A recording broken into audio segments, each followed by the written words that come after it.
Esta primera conferencia inaugura un ciclo que es la continuación de otro anterior que se celebró con motivo del 125 aniversario, que tuvo un extraordinario éxito y que generó un compromiso de continuar una convocatoria estable, una convocatoria anual de un gran ciclo de conferencias por parte de la Fundación Cajaduero. Con este ciclo de conferencias queremos contribuir de una forma importante a la actualidad y a la riqueza cultural de esta gran capital europea de referencia que es Salamanca. En estas palabras de introducción quería hacer una brevísima referencia al ciclo y de presentación y sobre todo de agradecimiento del conferenciante. El ciclo tiene, por otra parte, el propósito de reivindicar un género de comunicación y de acontecimiento cultural que es la conferencia, de una extraordinaria tradición y prestigio cultural y académico, y que nosotros deseamos continuarlo a través de la Fundación aquí en Salamanca.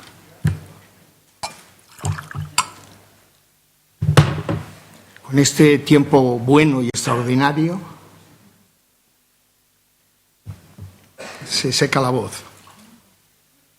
El contenido específico del ciclo son 5 grandes conferencias que luego ustedes podrán ojear y una información específica sobre las mismas, que comienzan con la de hoy de don Álvaro de Rújula y continúa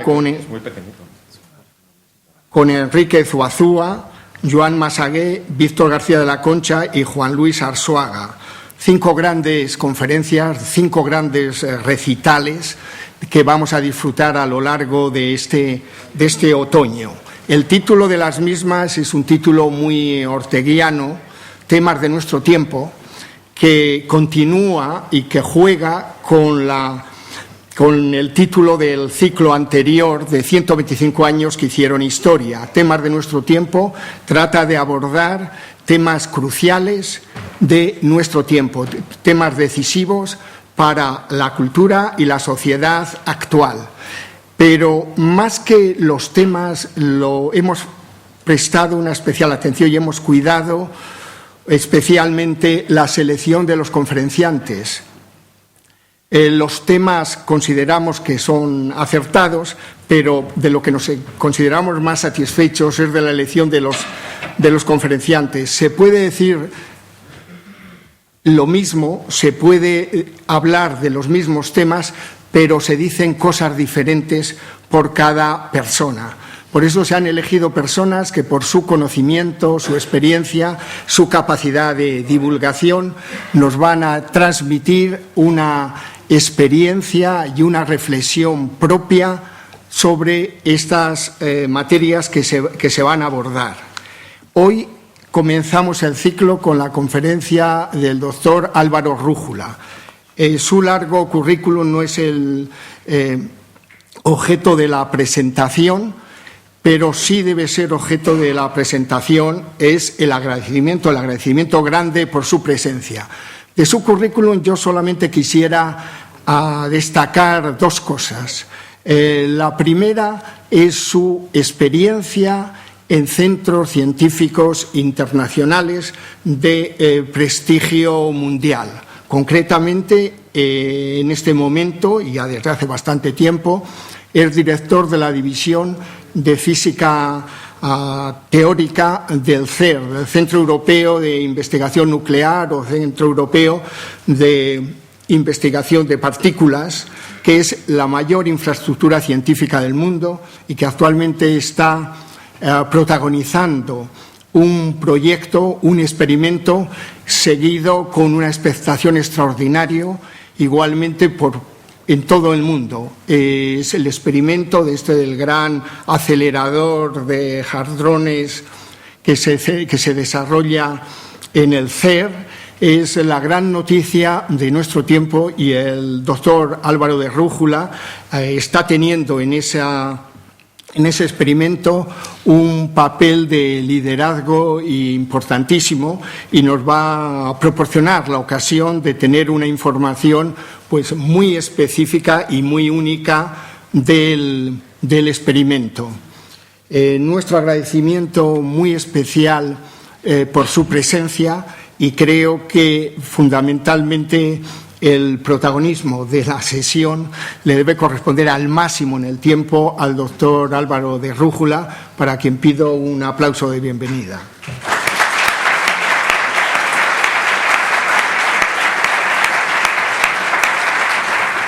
Si en lugar de haber venido a esa conferencia por curiosidad, me imagino, hubierais tenido una mayor curiosidad y hubierais ido a un universo completamente distinto del nuestro, o hubierais venido de uno completamente distinto del nuestro y estuvierais en este momento saliendo del platillo volante, probablemente, dada vuestra curiosidad, os preguntaríais cómo funciona este universo en el que he aterrizado. Pues bien, resulta que si habéis aterrizado en este en que estamos nosotros, las cosas son relativamente sencillas, por el motivo siguiente: a todos los niveles, desde las cosas más grandes que vemos hasta las más pequeñas,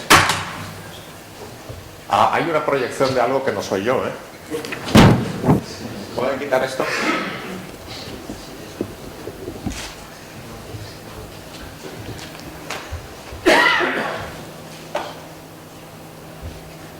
A todos los niveles, desde las cosas más grandes hasta las más pequeñas,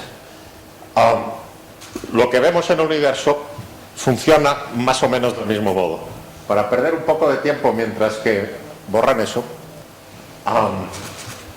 os hago notar que no todas mis transparencias están en castellano, pero en realidad son chuletas para mí más bien que otra cosa. Lo que aquí tengo es una lista de objetos en su tamaño en metros, decreciente, y comentarios sobre estos objetos. Los más grandes objetos que tienen una cierta consistencia que hay en el universo se llaman cúmulos de galaxias, y están hechos de galaxias. Las galaxias están hechas de estrellas y planetas, como nuestro sistema solar. Todos estos objetos se mantienen en sus estados más o menos estables gracias a una fuerza fundamental que se llama la fuerza de la gravedad, cuya utilidad para vosotros es estar sentados y para mí estar de pie. Y los expertos en este terreno se llaman, no muy originalmente, cosmólogos, astrónomos o astrofísicos. Sin duda, en muchos de estos planetas, si vamos a un nivel 1.000.000 de veces inferior a cosas de 1 metro más o menos, en muchos de estos planetas probablemente encontraremos seres vivos que se mantienen en sus estructuras más o menos inestables gracias a fuerzas como el instinto y el sexo, que tienen como utilidad mantener la especie, y los expertos en orden creciente de experiencia se llaman sociólogos, biólogos o choferes de taxi. Y estas fuerzas, a diferencia de las otras que voy a citar, no tienen un interés fundamental para los físicos, que no las consideran importantes, y por lo tanto no voy a hablar de ellas.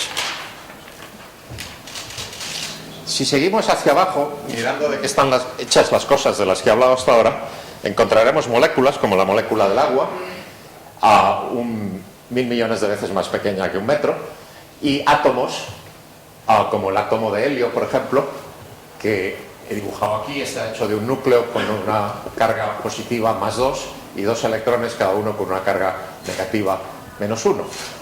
Todos estos objetos, de nuevo, están mantenidos en sus estados más o menos estables por unas fuerzas que se llaman electromagnéticas, responsables de casi todo, de la química, de la luz, de la vida, de la complejidad de todos los días, de la caída de Wall Street, etc.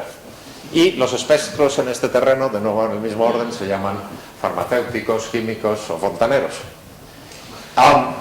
Cuando llegamos a este momento, nos encontramos con los electrones. Los electrones son partículas elementales, es decir, objetos que si tienen partes no lo sabemos, y que hasta el momento sabemos describir solamente como objetos perfectamente puntuales, sin estructuras, sin tripas. El núcleo atómico, sin embargo, no es una partícula elemental. Está hecha de protones y neutrones, unos con carga más, los neutrones con carga cero. Y los protones, a su vez, no son partículas elementales, están hechas de otros objetos que se llaman quarks, los neutrones también. El protón, por ejemplo, está hecho de 2 quarks up y 1 quark down. Las fuerzas que mantienen estos objetos en sus estados estables se llaman pretenciosamente cromodinámicas y menos pretenciosamente se llaman el pegamín. La utilidad de esta fuerza no es obvia. Los enemigos del pueblo piensan que solo sirve para justificar mi salario, pero sin duda sirve también para que yo pueda existir, y ustedes. Y los expertos se llaman, por ejemplo, gente que trabaja en el CERN. Bien, ¿para qué nos sirve estudiar este tipo de cosas como las que estoy discutiendo? En el fondo, la respuesta es una respuesta biológica, y es porque tocar el violín y entender la naturaleza son las dos razones que nos hacen un poco distintos de los monos. No hay ninguna otra. Está, por lo tanto, en nuestra propia estructura cromosómica el querer entender las cosas. Hay cosas más grandes, cosas de las que he hablado antes, que también tienen una cierta estructura y que jugarán un papel hoy importante. Son las estructuras en las que se estructuran, me estoy repitiendo, los cúmulos de galaxias y lo que se llama las desigualdades, las no uniformidades de la radiación de fondo. De todo esto hablaré en un poco más de detalle. Naturalmente hay quien entiende o cree entender las cosas a un nivel superior al de las cosas más grandes que podemos observar y a un nivel inferior al de las cosas más pequeñas que podemos medir. Y esos personajes que creen entender estas cosas que están más allá de las fronteras de la ciencia, esta me ha salido en francés, se llaman a sí mismos gurús, filósofos o profetas. Nosotros los científicos les llamamos simplemente chiflaos. Y para pasar a cosas ya más realistas, os diré que alguien que viene al laboratorio en el que yo trabajo, que se llama el CERN, por la primera vez, tiene inmediatamente la impresión de que las cosas que se hacen allí son incomprensiblemente complicadas. Porque construimos, por ejemplo, aceleradores, colisionadores de partículas que tienen 27 kilómetros de circunferencia, como este, del cual habréis oído hablar recientemente, que se llama el LHC. Este es uno de sus imanes. Y con estos objetos hacemos que dos haces de partículas que viajan en direcciones contrarias, como en una autopista redonda, se crucen en 4 sitios, como si en unos pedazos de la autopista se condujese a la izquierda y en otros a la derecha, y hay que cruzar de un lado para otro, y naturalmente hay colisiones. En los lugares donde estas partículas, que son protones, chocan unas con otras de frente, se producen nuevas partículas, pasan cosas que son las que estudiamos con detectores que efectivamente tienen una pinta bastante complicada. Esto es una persona de tamaño más o menos normal, no es un muñeco ni un gigante, y estos son como 6 o 7 pisos de alto. Es el aparato científico mayor construido, de estos tenemos 4, este es el mayor de ellos, y está a 100 metros bajo tierra más o menos. Es como si hoy en día la humanidad se dedicase no a construir catedrales en la superficie, sino a construir cosas mucho más complejas que una catedral y ponerlas bajo tierra. Naturalmente, cuando uno escucha hablar a la mayoría de los científicos explicando a la gente cómo funcionan estas cosas, la impresión de que son muy complicadas aumenta en lugar de disminuir. Sin embargo, en mi opinión, lo que es realmente difícil entender es cómo son de simples las partículas elementales. La verdadera dificultad en comprender las partículas elementales es que son demasiado sencillas.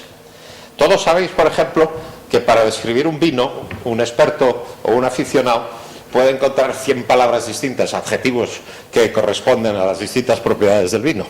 Las partículas elementales son difíciles de entender porque tienen tan pocas propiedades.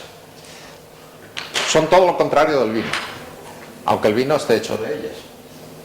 Por ejemplo, si yo os digo que tengo en la mano una partícula cuya masa en ciertas unidades es más o menos 1/2 y cuya carga es -1, inmediatamente los físicos aquí presentes me dirán: eso es un electrón, porque solamente los electrones tienen esas propiedades.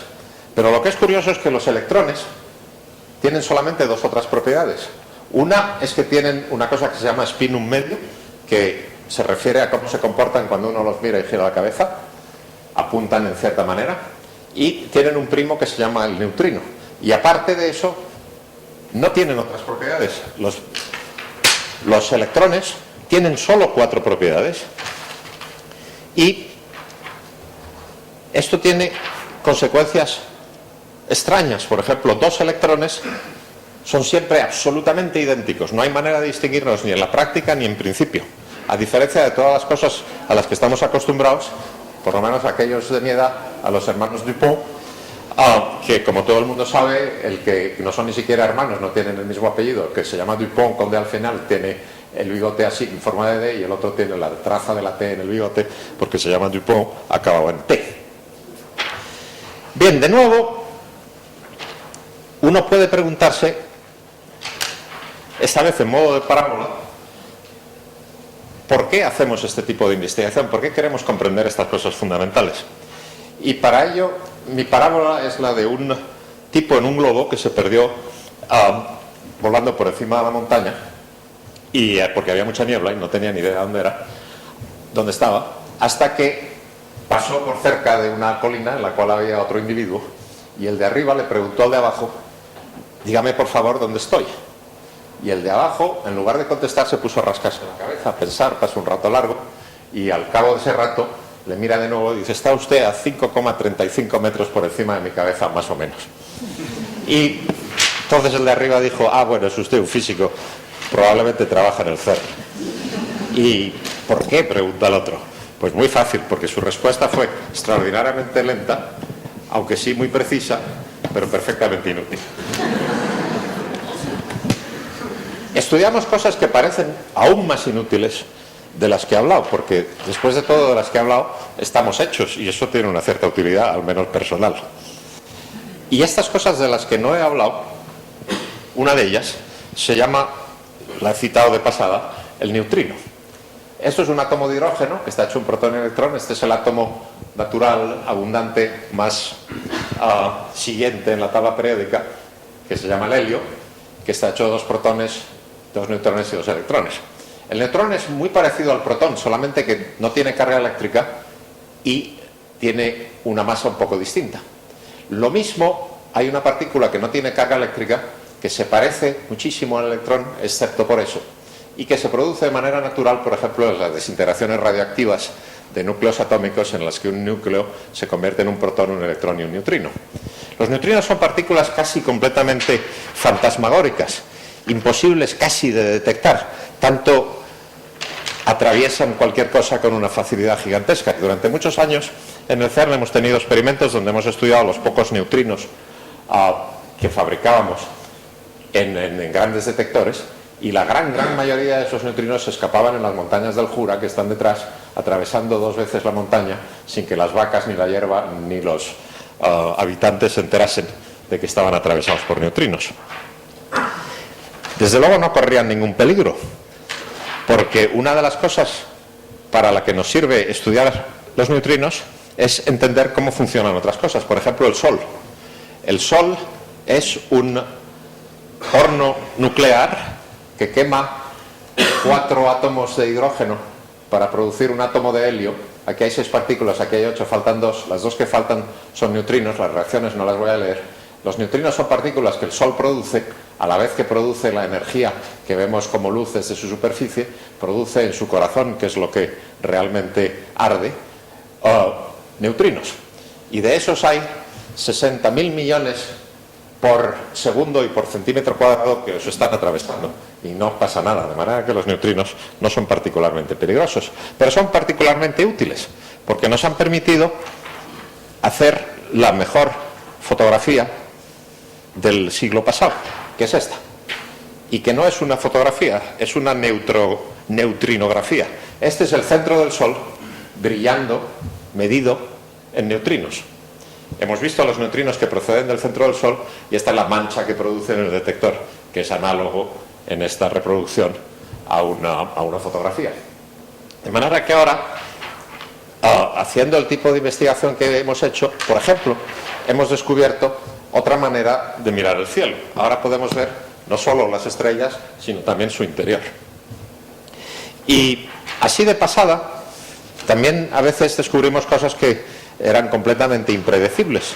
Por ejemplo, la web es un invento del CERN, originalmente para que unos físicos hablasen con otros con más eficacia, y resulta que el mundo entero habla unos con otros con mucha mayor eficacia gracias a algo que es un resultado secundario de la investigación fundamental. Bien, ahora me voy a cambiar de tema un poquito y os voy a hacer una visita guiada del universo, tal y como lo vemos. A ver si encontramos por el camino algo interesante. Yo creo que encontraremos cosas más interesantes todavía. Nosotros somos habitantes de una galaxia que se llama la Vía Láctea, que tiene más o menos 10 a la 11 estrellas a 100.000 millones. Y que si la viéramos desde arriba, en lugar de desde dentro, la veríamos como una galaxia espiral, que es lo que es. Ese es un número muy grande, 100.000 millones, es más o menos el número de granos de caviar que caben en esta habitación. Un poquito menos, es una habitación pequeña esta. En esta galaxia nosotros estamos en un pequeño planeta de 6.400 kilómetros de radio, y a 22.000 veces el radio de la Tierra está nuestro Sol. La luz tarda 8 minutos en llegar desde el Sol a toda pastilla, como va ella. Y esta distancia entre nosotros y el Sol se llama una unidad astronómica. A 1.000 millones y pico de unidades astronómicas está el centro de la galaxia en la que estamos, que he dibujado aquí de lado. Y la galaxia más cercana a la nuestra se llama Andrómeda, y está a unas 100 veces nuestra distancia al centro de nuestra galaxia. Si vamos a dimensiones mucho mayores, observamos que las galaxias no viven abandonadas en general, sino al menos la mitad de ellas están en cúmulos de galaxias que tienen hasta 1000 galaxias o más a veces. Y si uno mira la distribución de los cúmulos de galaxias en un gajo del cielo, una especie de fotografía así, parece que es más bien uniforme. Pero si uno desarrolla la tercera dimensión, por así decirlo, para ver a qué distancia está cada uno de estos puntos, resulta que están en una especie de espuma cósmica. La estructura del universo es un poco espumante. Si vamos a una dimensión aún 100 veces superior, más o menos, a la de esta fotografía, vemos la cosa más lejana que podemos ver, que es esto. Esto es una fotografía de la bóveda celeste, por así decirlo, de todo el cielo, mirado hacia todos los lados y luego proyectada sobre un plano y dibujada convencionalmente como una elipse por ninguna razón particular. Y esta luz que vemos aquí fue emitida cuando el universo no tenía nada más que 100.000 millones de años, y ha viajado durante el resto de la vida del universo, que son algo así como 14.000 millones de años. No, fue emitida cuando el universo tenía, sí, una edad de 100.000 años. 100.000 años. Para entender esto hay que entender un concepto que es muy sencillo, pero que a veces es un poco duro de digerir. Y es el concepto de que mirar lejos quiere decir mirar al pasado. Esto es una cosa que, en el caso del sonido, en lugar de la luz, como el sonido viaja mucho más despacio, lo tenemos perfectamente entendido. Todos sabemos que el eco llega más tarde y cosas de esas. Sin embargo, el reflejo del láser me llega prácticamente inmediatamente. En el caso del sonido, supongamos que yo estoy en Ginebra, que es el punto rojo, y que tengo muchos amigos en Italia que coloco cada uno a 200 kilómetros o así del anterior. Y les pido a todos ellos que a una hora determinada digan todos, simultáneamente, mirando el reloj, ¡chao! ¿Qué van a decir? ¿Y qué pasa entonces? Pasa que de 10 minutos más tarde, que es el tiempo que tarda, es un poco como intentar escucharlo. Y el resultado, que es este, quiere decir lo siguiente. Esto es cuánta energía hay en estas vibraciones. Esto es cuánta energía hay en estas vibraciones como función del ángulo en el que las miro. Si las mido a 90 grados, así que cojo del universo solo unos cuantos cachos, hay una cierta energía. Luego hay la nota fundamental, que es a más o menos a 1 grado, y esta nota tiene ciertos armónicos. Y el hecho de que esto esté tan bien estudiado y tan bien entendido, la curva es teoría y los puntos son la observación, el hecho de que esté también estudiado y entendido, ahora hay mejores observaciones todavía, quiere decir que podemos sacar de esta nota musical de qué está hecho el instrumento. Y como he dicho, el instrumento está hecho de, casi todo es energía oscura, al 22, como estamos en un banco tengo que enseñar una de estas cosas que le enseñan a los accionistas, al 22% de materia oscura, y solamente 4% es la materia de la cual nosotros estamos hechos. La materia oscura es una cosa que tenemos muy bien vista, por así decirlo, aunque no la vemos. Y hay muchas maneras de verla, aparte de escuchar el universo vibrando, uno la puede ver más directamente. Por ejemplo, esto es un cúmulo de galaxias, aquí hay muchísimas galaxias, y lo que vemos aquí son unas pocas galaxias que están detrás, cuya luz, atraída por la gravedad de este objeto, no viaja en línea recta, sino que sigue diversas curvas. Y viendo estas galaxias podemos saber cuánta masa hay en el interior de sus trayectorias, las trayectorias de la luz que viene hasta nosotros. Y podemos concluir del estudio de este tipo de fotografías que aquí hay 10 veces más masa que la que vemos en forma de polvo, estrellas, planetas y demás, y demás, y demás. De manera que hay un montón de masa oscura alrededor de este particular cúmulo de galaxias y de todos los demás. Una de las razones por la que estamos construyendo este trasto en Ginebra es que queremos saber lo que es la materia oscura. Y para ello hay teorías en las cuales, si la teoría es cierta, la veremos porque la podemos fabricar. Esto es un ejemplo de cómo se fabricaría materia oscura. Los protones están hechos de 3 quarks, estos que colisionan. Los quarks están pegados con estos objetos que se llaman gluones o pegamines y producen a veces antiquarks. Una colisión de un quark en antiquark puede producir un gluón que se puede desintegrar en 2 partículas hipotéticas que se llaman quarkinos, y una de ellas se desintegra en un objeto que se parece mucho a la luz, pero que no interacciona casi con nada, que sería un candidato posible para la materia oscura. Si logramos que esto, si la naturaleza ha escogido esto como realidad, entonces el LHC corre el peligro, por así decirlo, de descubrir la materia oscura. Pero, en fin, el tema más importante, en mi opinión, con lo que ahora acabaré, no es la materia oscura, sino la energía oscura del universo. Y vuelvo aquí a una figura que es completamente equivalente a la que enseñé de Hubble. Esto es equivalente a la velocidad aparente con la que se alejan las galaxias, y esto es equivalente a la distancia a la que están. Y si uno mira esta curva con un poquito de cuidado, se da cuenta que no es exactamente una línea.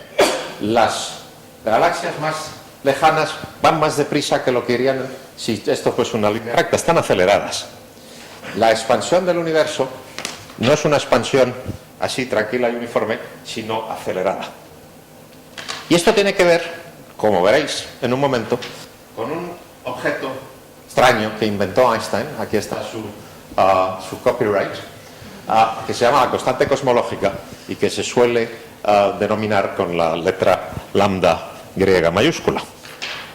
¿Por qué narices se le ocurrió a Einstein introducir este objeto que hoy está tan de moda? Es porque, mirando el universo, antes de que se supiese que estaba en expansión, Einstein se encontró que el universo necesariamente debía ser inestable, porque las galaxias se atraen por su gravedad unas a otras, tendrían que estarse contrayendo.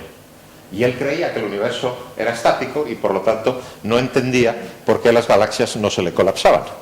Y se le ocurrió una de esas ideas que pocos pueden tener, y es que el vacío alrededor de las galaxias podría tener una cierta densidad de energía que fuese una acción gravitatoria repelente igual y opuesta a las galaxias que contiene el vacío si no las hubiera borrado.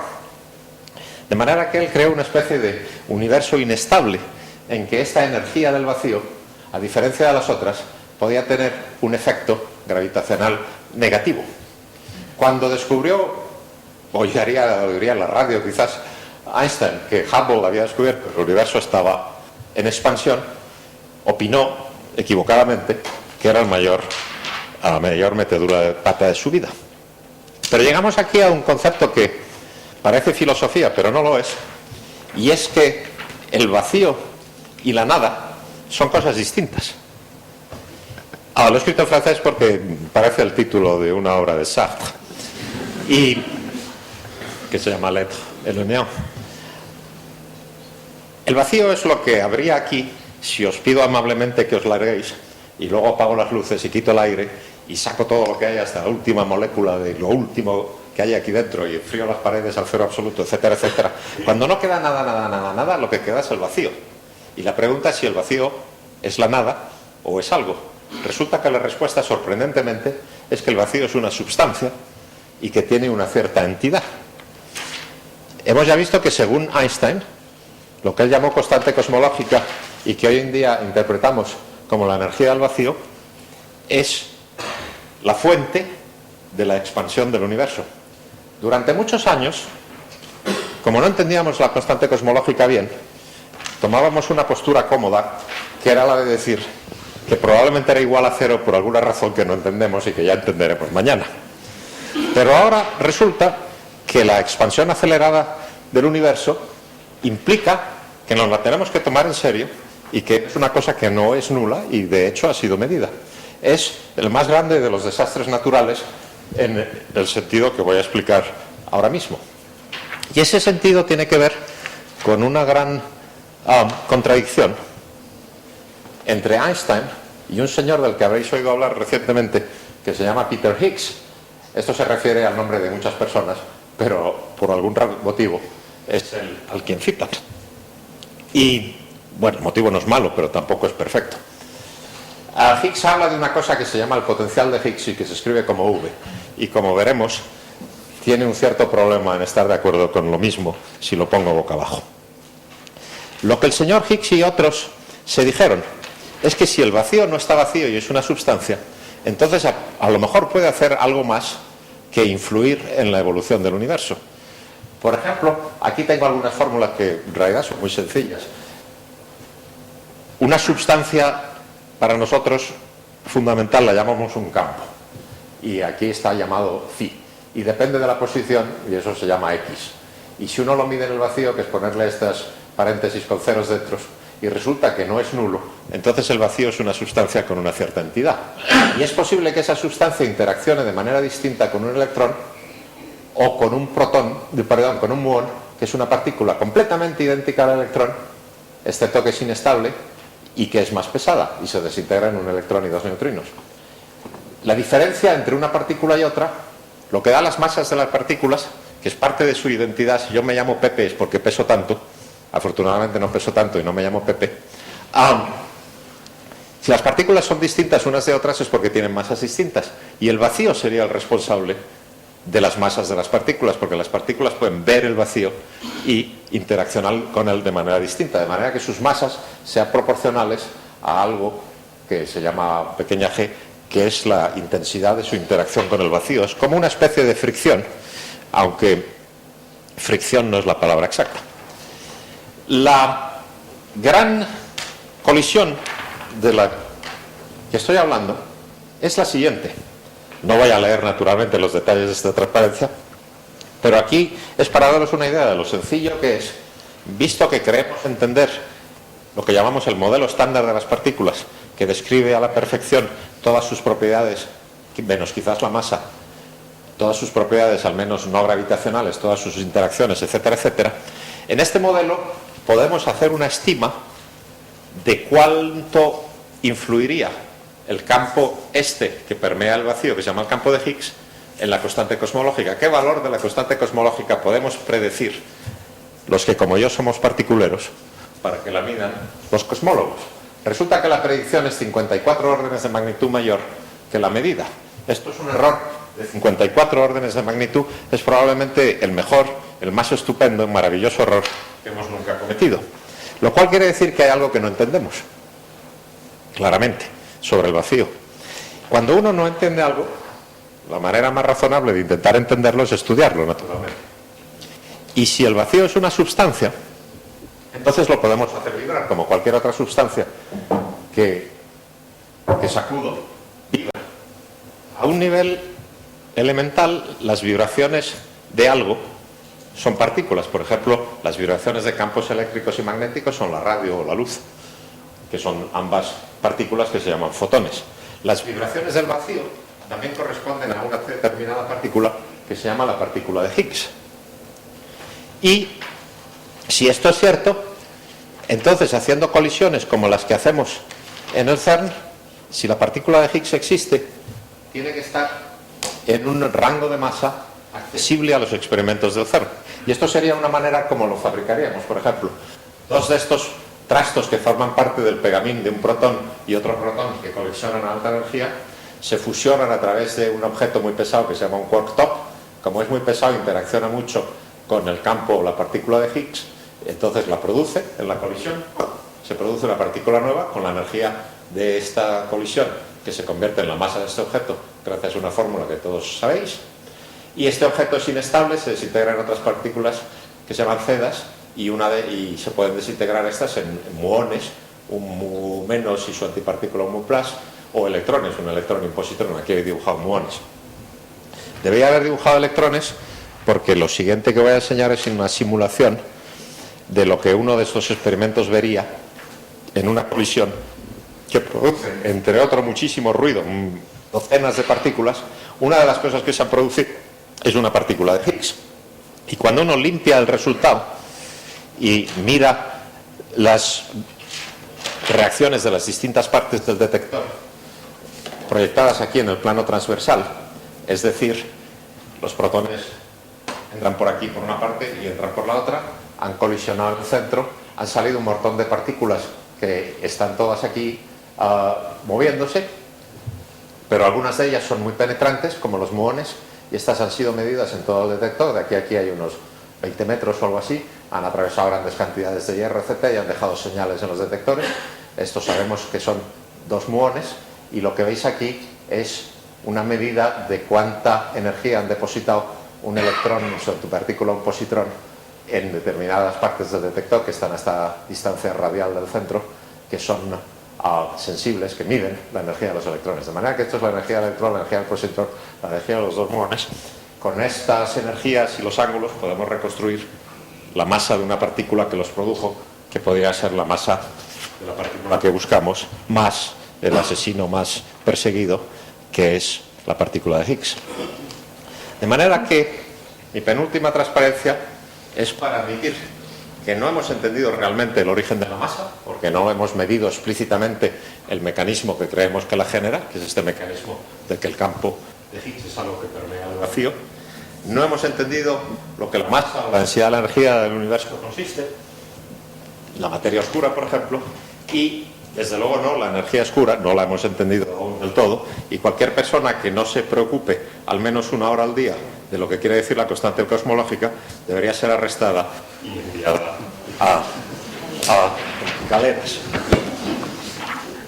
Bien, yo llevo mucho tiempo pensando en estas cosas, más de lo que podéis imaginar, espero. Y cuando yo era estudiante en la Universidad de Madrid, no es necesario decir cuál porque solo había una, mi profesor de astrología era tan antiguo, y estoy exagerando solamente un poquitín, que nos enseñaba cosas como todas sabéis, la Tierra está en el centro y alrededor de ella hay una primera esfera donde están el Sol y la Luna, una segunda esfera con los planetas internos como Marte, una con los externos como Saturno, y luego está la bóveda celestial de la que cuelgan las estrellas.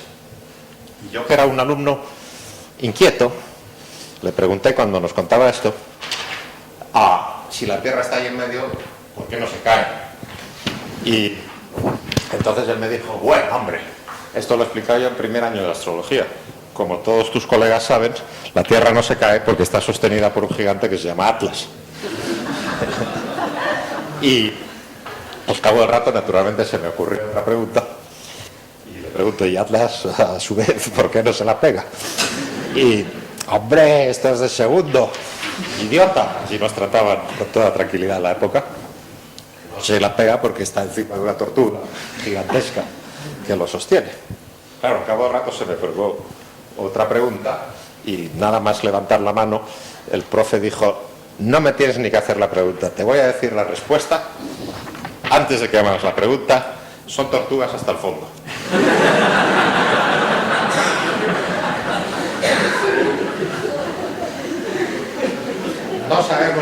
quarks y electrones hasta el fondo, no sabemos si hemos tocado fondo, pero en fin, esa es la propiedad natural de la investigación. Lo más importante es esto, es decir, lo que no sabemos, y me parece que este es un buen momento para pararse.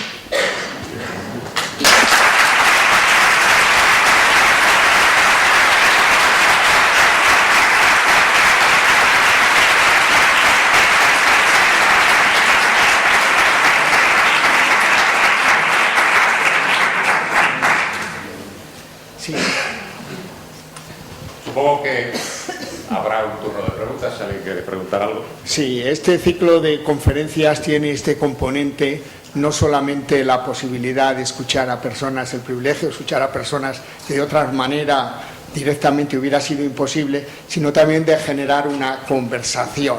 El título de Conversaciones en Salamanca no lo hemos utilizado como título de las conferencias porque probablemente ya se habrá utilizado en otra ocasión, porque es buenísimo. Pero en esta idea de diálogo y de conversación, el doctor Rújula está a disposición de todos ustedes para contestar o para tratar de contestar las preguntas que quieran formularle.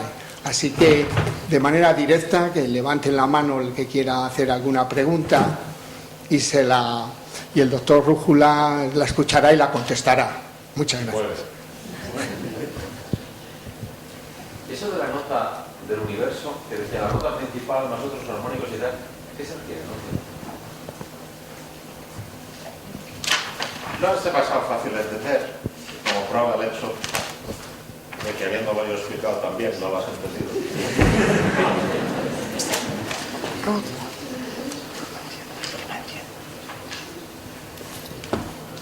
Una nota es una longitud de onda. El armónico del La superior tiene una longitud de onda a la mitad del La. Y aquí hay cosas que vibran. Sí. Sí, aquí hay cosas que vibran.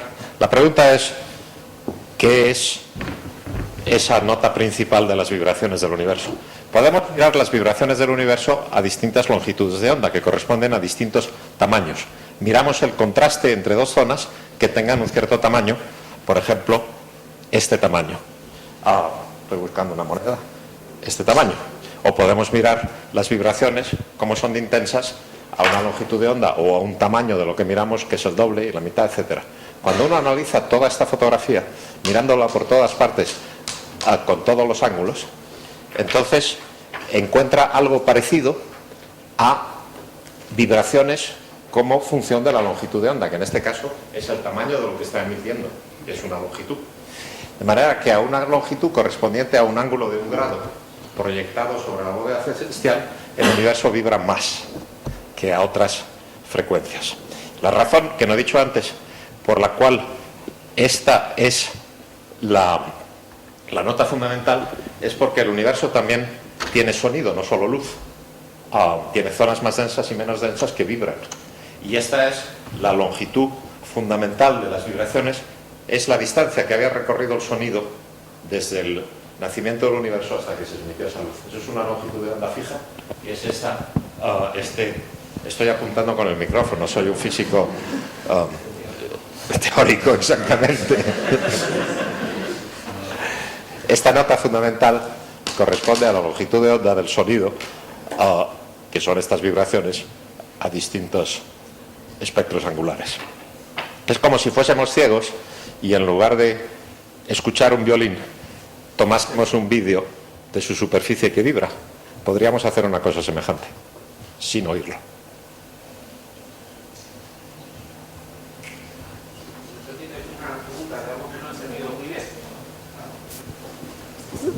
Gracias.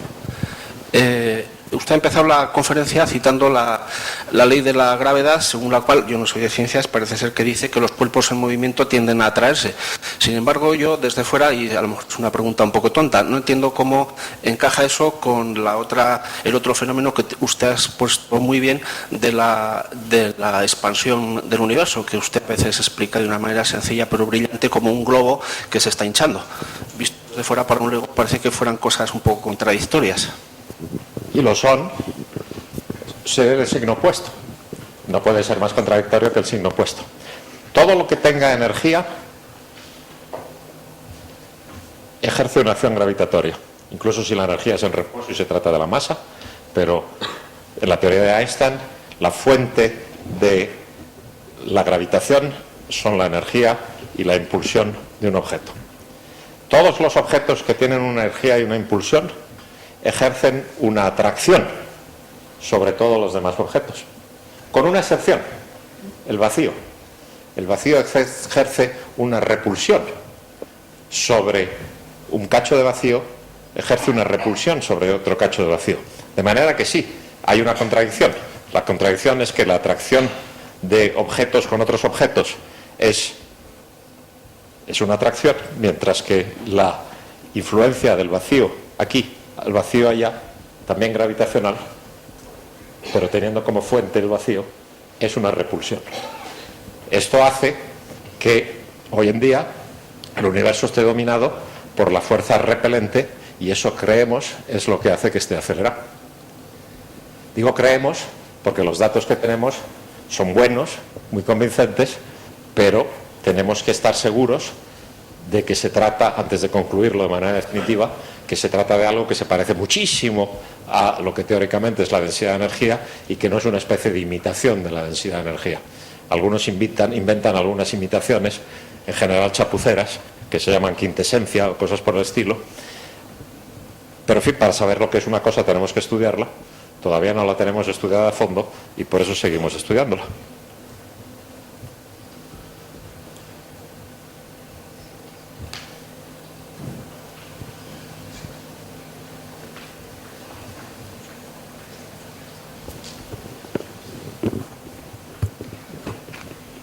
Es una pregunta muy sencilla. El universo está en expansión. Pues físicamente en algún momento acabará de expandirse. Y cuando acabe de expandirse se puede contraer y expandirse otra vez. ¿Ha podido ocurrir varias veces en la historia del universo o puede seguir ocurriendo? Ha podido ocurrir al menos una vez, si ese es el pasado de nuestro universo, cosa que no sabemos. Pero lo que sí sabemos es que el universo, tal como lo medimos, porque conocemos cuánta energía tiene, cuánta densidad de energía al vacío tiene, etcétera, el universo este en el que estamos va a estar extendiéndose de manera acelerada durante algunas miles de veces como mínimo la edad que hoy en día tiene.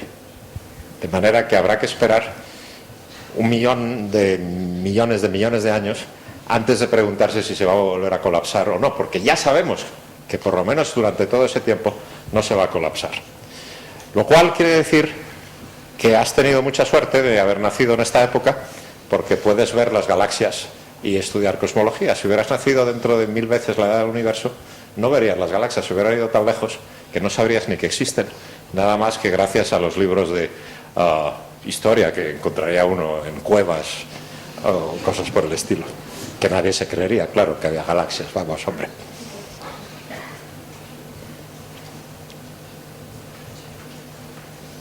Sí.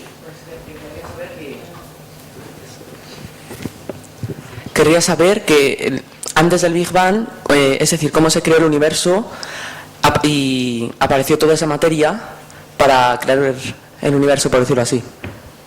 Una pregunta modesta. Esas preguntas hay que dirigirlas hacia arriba. Si hay alguien. Tú me has preguntado qué había antes. Antes no había un antes.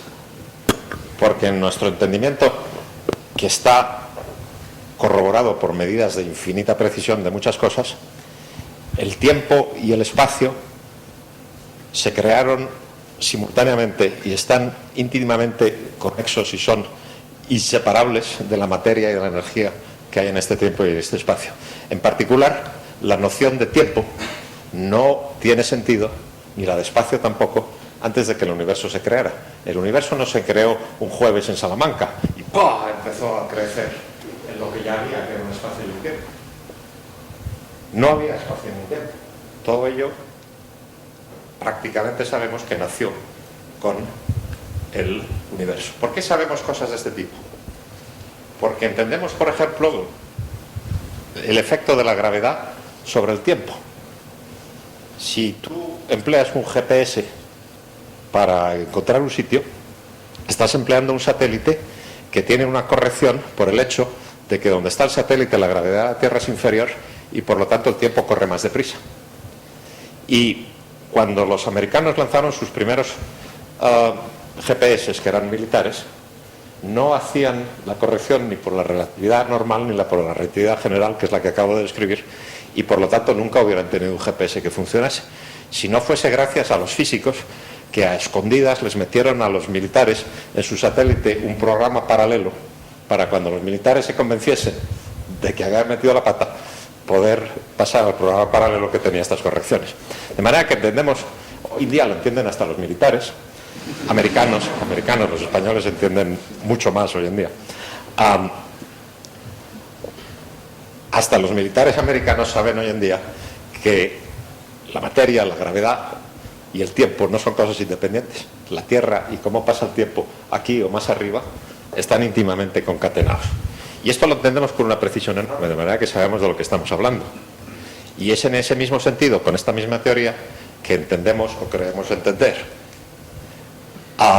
que el universo nació no como un bebé desnudo, sino con sus huesos, es decir, con su espacio y con su tiempo.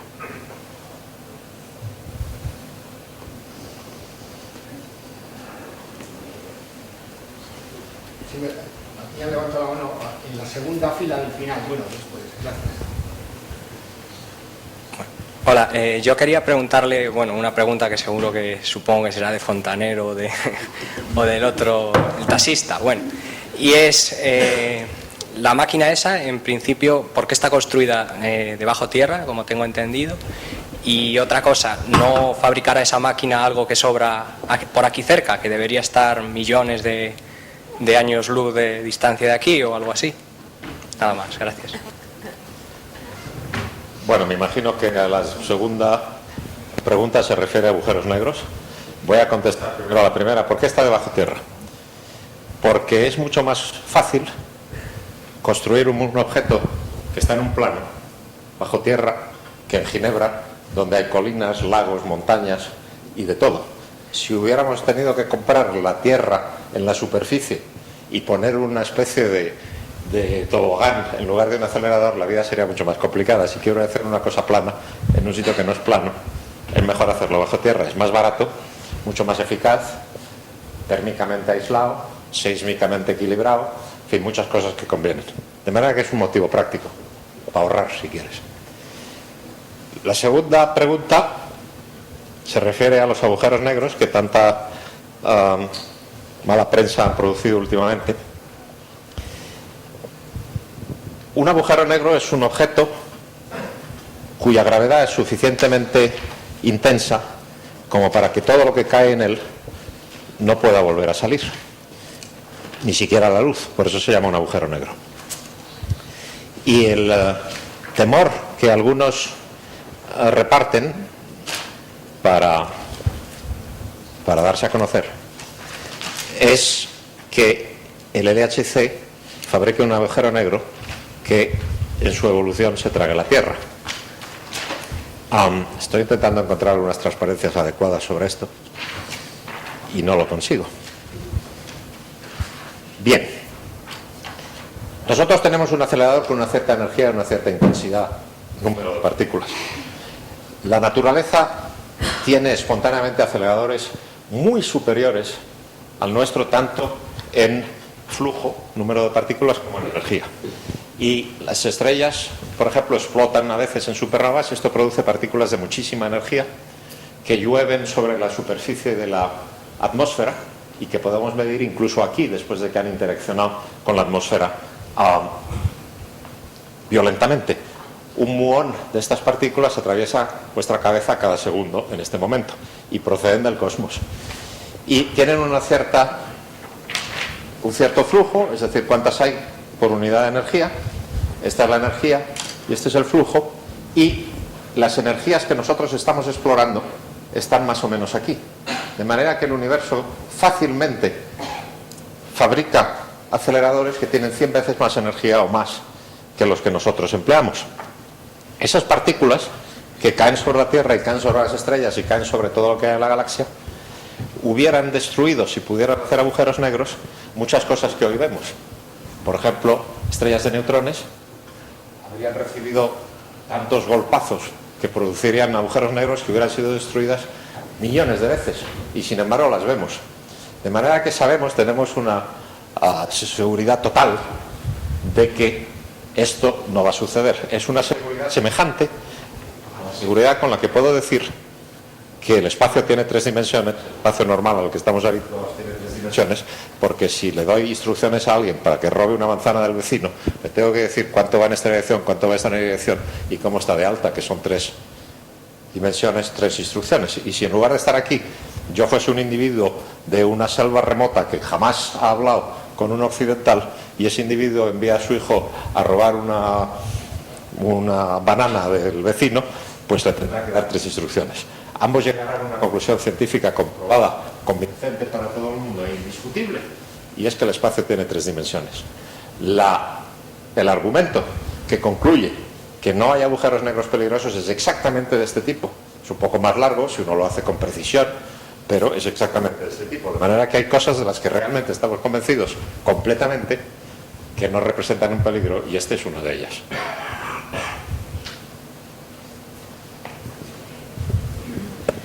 Sí, yo le quería preguntar, el acelerador ¿por qué es circular?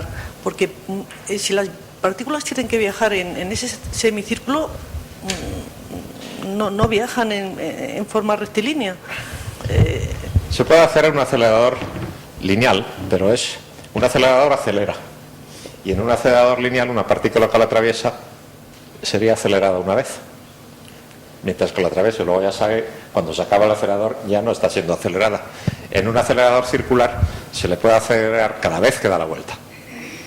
De manera que las vamos acelerando más y más y más y más, como en una noria que fuese cada vez más deprisa, y no como en un cañón que le das un empujón. Pero las acelerarán en forma circular utilizando alguna cosa para que hagan el círculo ese. La cosa que hace que haga el círculo es... Enseña una fotografía. Usted me dice por qué no se sale de la carretera cuando dan vueltas al círculo, como se saldría uno de estos objetos circulares. De un artilugio de feria o así. Este es el acelerador.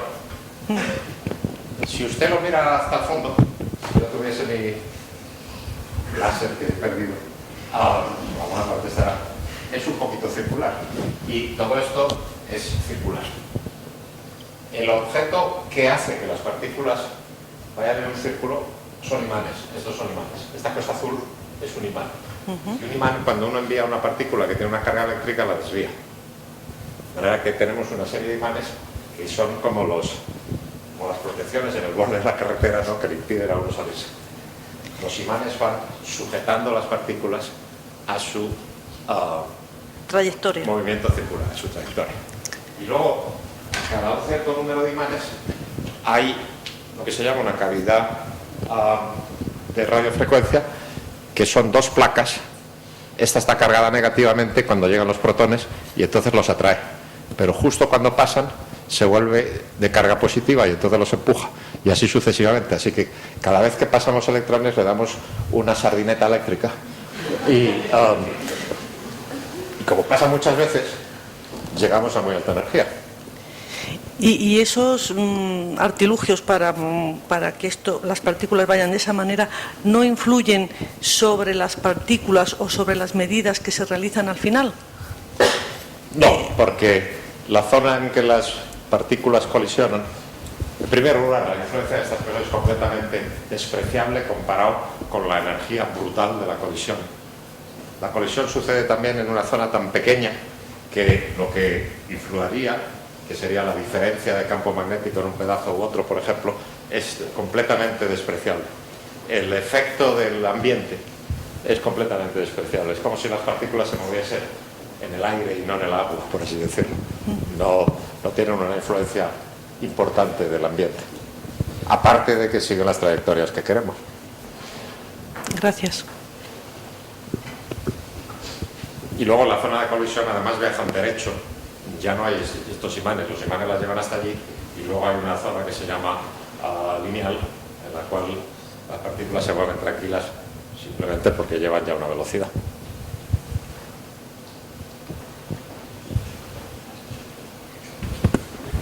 No sé si lo he entendido bien, pero creo que ha dicho que no hemos entendido todavía cómo se crea la masa. Y... No, creemos tener una teoría que no hemos comprobado a fondo. Cuando comprobemos que la teoría es cierta, si existe el bosón de... si existe el bosón de Higgs, que vamos por el buen camino. Nunca llega uno a la verdad, uno se va aproximando a la verdad. Entonces, la manera de aproximarse a la verdad es eliminar. No he visto todavía las facturas de la luz, pero supongo que solo encontrar, justificar la existencia del bosón de Higgs justifica las facturas del LHC. Supongo que el gasto del LHC es bastante considerable. Entonces, ¿qué más justificaciones tienen para construir todo esto? Una vez un congresista americano le preguntó al director del laboratorio paralelo al nuestro, que se llama Fermilab, si los aceleradores y todas las cosas que hacían servían para lo importante, que era la defensa militar del país. Y mi colega le contestó: no sirven para eso, pero sirven sin embargo para que merezca defenderse. La cuestión es qué precio le vas a dar al conocimiento, qué precio le vas a dar a la cultura, qué precio le vas a dar a la música, a la poesía. Si me contestas todas esas preguntas, yo te contesto la tuya.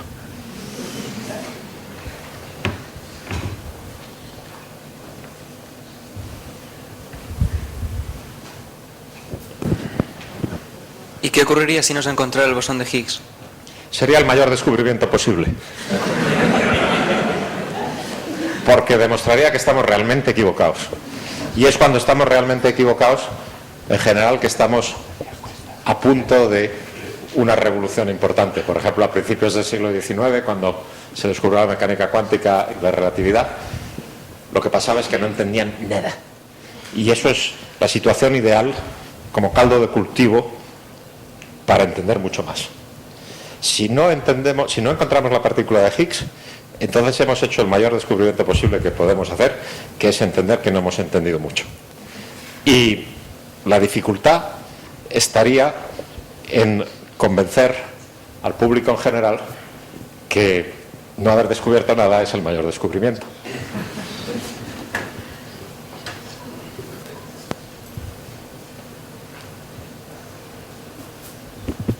Si yo he entendido bien, solo vemos radiaciones de cuando el universo tenía 100.000 años, cuando se formaron... Y posteriores, sí. Y posteriores. Pero también habría radiaciones o formas de energía en los momentos anteriores. ¿Por qué esas no se ven? Porque el universo, antes de esa época, no era transparente a la luz. Porque los átomos estaban ionizados y un material ionizado absorbe la luz con gran eficacia, o la refleja. La mueve, pero no la deja escaparse. De manera que en el momento en que el universo emitió esa luz, antes no era transparente y después sí. Es como si la habitación estuviese llena de una nube y yo no veo nada, pero la caliento de golpe, la nube se evapora y ¡paf! De repente veo. Eso es lo que pasó en el universo cuando tenía una edad de 100.000 años. Las radiaciones anteriores no las podemos ver porque no se podían propagar, ni escaparse, ni nada. Sin embargo, mucho antes, cuando el universo tenía una edad de 1 segundo,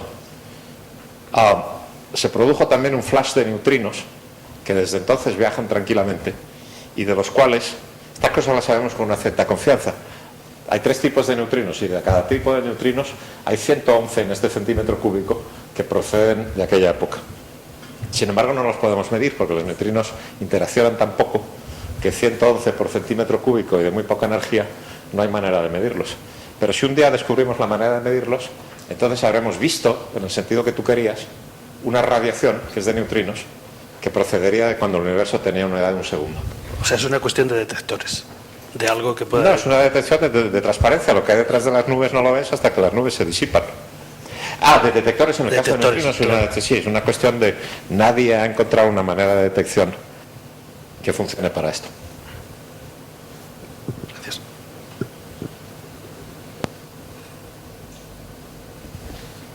Bueno, si no hay ninguna pregunta más imperiosa, son las 9:20. Yo creo que podemos dar por terminada esta primera sesión del ciclo, no sin antes, volver a agradecer al doctor Álvaro de Rújula por su excelente presentación de un tema difícil pero apasionante y que ha simplificado para hacerlo lo más entendible posible. Agradecemos.